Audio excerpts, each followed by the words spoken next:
সেই সময়টা 2024 সাল ছিল। আজ থেকে 2 বছর আগের ঘটনা।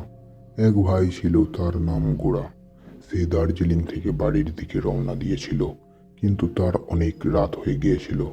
তাই জন্যে সে একটা অনলাইনে রুম দেখতে পেয়ে রুমটা বুকিং করলো। আর তার জীবনের সবচেয়ে বড় ভুল হলো এই